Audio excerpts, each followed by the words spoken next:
Terça-feira, 24 de maio de 2022.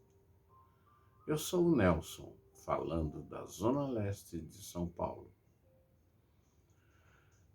Antes de iniciarmos a leitura do livro O que é o Espiritismo, de Allan Kardec, eu quero agradecer a Deus por mais essa oportunidade de estarmos juntos, do privilégio da vida, do privilégio da saúde e da oportunidade de estar aqui, de falar com vocês alguns minutinhos, de falar de uma obra maravilhosa, de um ser humano maravilhoso chamado Allan Kardec.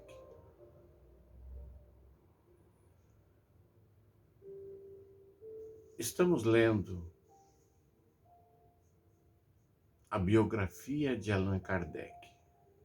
Quero também agradecer a Jesus pela companhia e agradecer aos amigos espirituais que colaboram diretamente nesse nosso pequeno trabalho e no nosso dia a dia, ofertando-nos o melhor caminho, a melhor oportunidade de poder também transmitir para as outras pessoas tudo aquilo que aprendo com eles. E vamos à leitura da biografia de Allan Kardec. Estamos na página 35.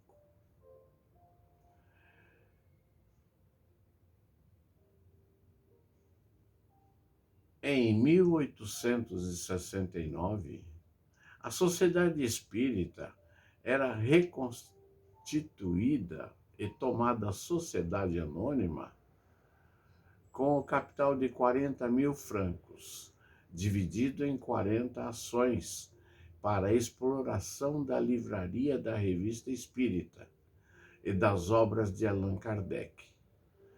A nova sociedade devia instalar-se no dia 1º de abril na Rua de Lille, número 7. Allan Kardec, cujo contrato de arrendamento na passagem Sainte-Anne estava quase a terminar, contava retirar-se para a Vila Secour a fim de trabalhar mais ativamente nas obras que lhe restavam fazer e cujo plano e documentos se achavam já reunidos. Estava, pois, em todos os preparativos de mudança de domicílio quando, a 31 de março, a doença do coração que o minava surdamente pôs termo à sua robusta constituição e, como um raio, o arrebatou à afeição de seus discípulos. Essa perda foi imensa para o Espiritismo, que via desaparecer o seu fundador e mais poderoso propagandista, e lançou profunda consternação todos os que o haviam conhecido e amado. Hippolyte Léon Denisard Rivail, aspas, Allan Kardec, faleceu em Paris, Rua e Passagem Sainte-Anne, 59, segunda circunscrição, Maire de la Banque, em 31 de março de 1869, com 65 anos, sucumbindo da ruptura de um aneurisma. Unânimes sentimentos acolheram dolorosa notícia e numerosíssima concorrência acompanhou ao Père-Lachaise sua derradeira morada. Os despojos mortais daquele que fora Allan Kardec, daquele que através dos tempos brilhará como um meteoro fulgurante na aurora do Espiritismo. 4 orações foram proferidas à beira do túmulo do mestre. A primeira pelo Sr. Levin, em nome da Sociedade Espírita de Paris, a segunda pelo Sr. Camille Flammarion, que não fez somente um esboço de caráter de Allan Kardec e do papel que cabe aos seus trabalhos no movimento contemporâneo, mas ainda e sobretudo um exame da situação das ciências físicas, no ponto de vista do mundo invisível das forças naturais desconhecidas, da existência da alma e de sua indestrutibilidade. Em seguida, tomou a palavra o Sr. Alexandre Delaine, em nome dos espíritas dos centros afastados, e depois o Sr. E. Miller, em nome da família e de seus amigos, dirigiu-se ao morto querido os últimos adeuses. A senhora Allan Kardec tinha 74 anos por ocasião da morte de seu esposo. Sobreviveu-lhe até 1883, ano em que, a 21 de janeiro, se extinguiu com 89 anos, sem herdeiros diretos. Erraria quem acreditasse que, em virtude de seus trabalhos, Allan Kardec devia ser uma personagem sempre fria e austera. Não era. Entretanto, assim, esse grave filósofo, depois de haver discutido pontos mais difíceis da psicologia e da metafísica transcendental, mostrava-se expansivo, esforçando-se por distrair os convidados que ele frequentemente recebia na Vila Secour. Conservando-se sempre digno e sóbrio em suas expressões, sabia adubá-las com o novo velho sal galês, em rasgos de causticante e afetuosa bonomia. Gostava de rir com seu belo riso franco, largo e comunicativo, e possuía um talento todo particular em fazer os outros partilharem de seu bom humor. Todos os jornais da época se ocuparam da morte de Allan Kardec e procuraram medir-lhe as consequências. Eis aqui, a título de lembrança, o que a esse respeito escrevia o Sr. Pages de Noyes, em Jornal de Paris, de 3 de abril de 1869.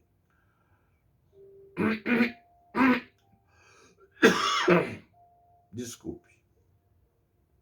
Aspas. Aquele que por tão longo tempo ocupou o mundo científico e religioso sob o pseudônimo de Allan Kardec chama-se Rivail e morreu na idade de 65 anos. Vimos-lo deitado num simples colchão no meio da sala das sessões a que há tantos anos ele presidia. Vimos-lo com o semblante calmo, como se extingue aqueles a quem morre.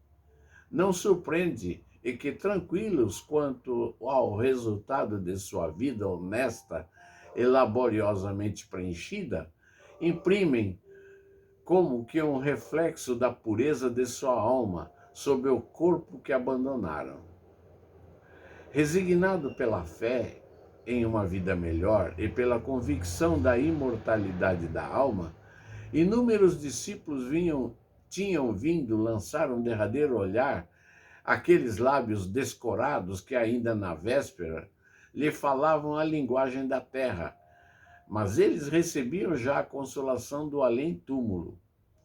O espírito Allan Kardec veio dizer-lhes quais haviam sido as suas comoções, quais as suas primeiras impressões, quais dos que o haviam precedido no além-túmulo. Tinham vindo ajudar-lhe a alma a desprender-se da matéria. Se, aspas, o estilo é o homem, fecha aspas, aqueles que conheceram Allan Kardec em vida não podem deixar de ficar emocionados pela autenticidade dessa comunicação espírita. A morte de Allan Kardec é notável por uma coincidência estranha. A sociedade fundada por esse grande vulgarizador do espiritismo acabava de desaparecer. Abandonado o local, retirados os móveis, nada mais restava de um passado que devia renascer sobre novas bases. No fim da última sessão, o presidente fizera as suas despedidas. Preenchida a sua missão, retirava-se da luta cotidiana para se consagrar inteiramente ao estudo da filosofia espiritualista. Outros, mais jovens, intrépidos, deveriam continuar a obra e, fortes por sua virilidade, impor a verdade da sua convicção. Para se referir aos detalhes da morte? Para que referir os detalhes da morte? Que importa o modo com que se partiu o instrumento e por que consagrar uma linha a esses fragmentos de hora em diante mergulhados no turbilhão imenso das moléculas? Allan Kardec morreu na sua hora própria. Com ele terminou o prólogo de uma religião vivaz que, irradiando todos os dias, cedo terá iluminado toda a humanidade. Ninguém melhor que ele podia conduzir o bom termo essa obra de propaganda, a qual era necessário sacrificar as longas vigílias que alimentam o espírito. A paciência que educa com o correr do tempo, a abnegação que afronta, a estultícia do presente, para não ver senão a irradiação do futuro.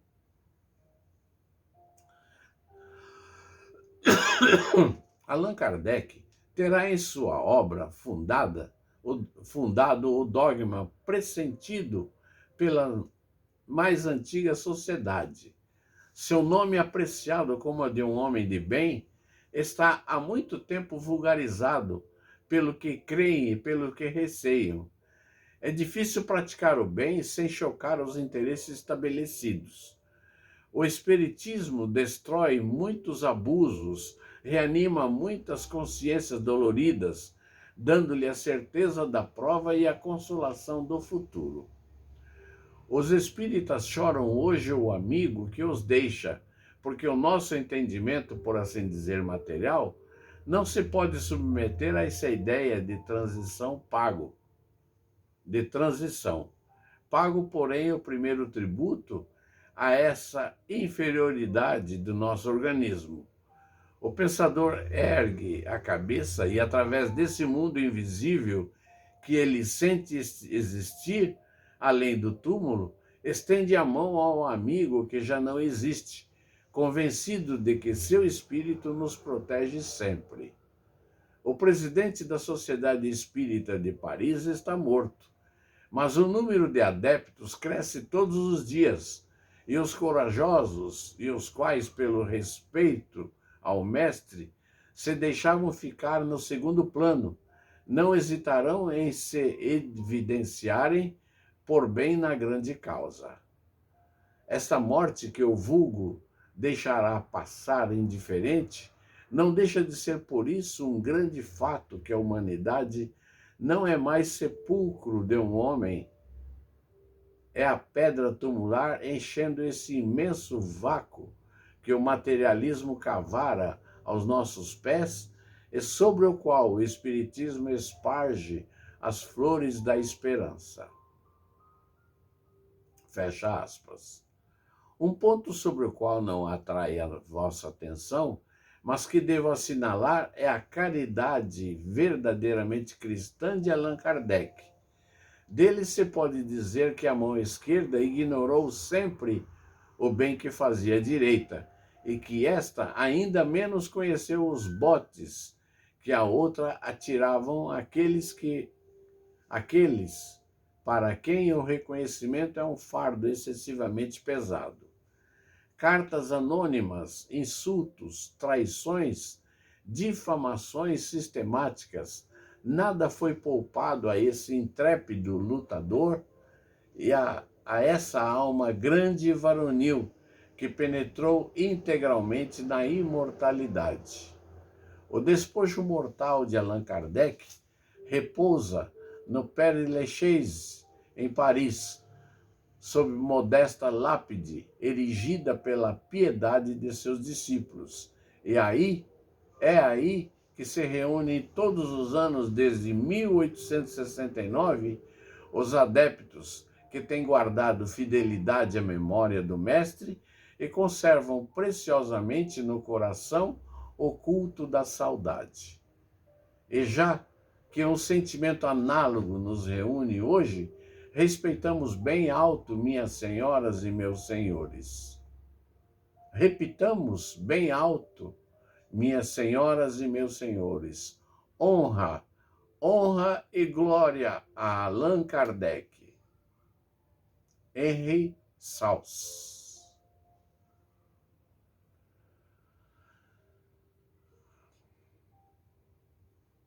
E assim encerramos a biografia de Allan Kardec. Iniciaremos com uma nova oportunidade o preâmbulo do livro O que é o Espiritismo, do próprio Allan Kardec. Muito obrigado, amados amigos, pela paciência, pela visualização e seus comentários. E que Deus, com sua infinita bondade, nos mantenha na sua paz. Até lá, e que seja breve o nosso retorno.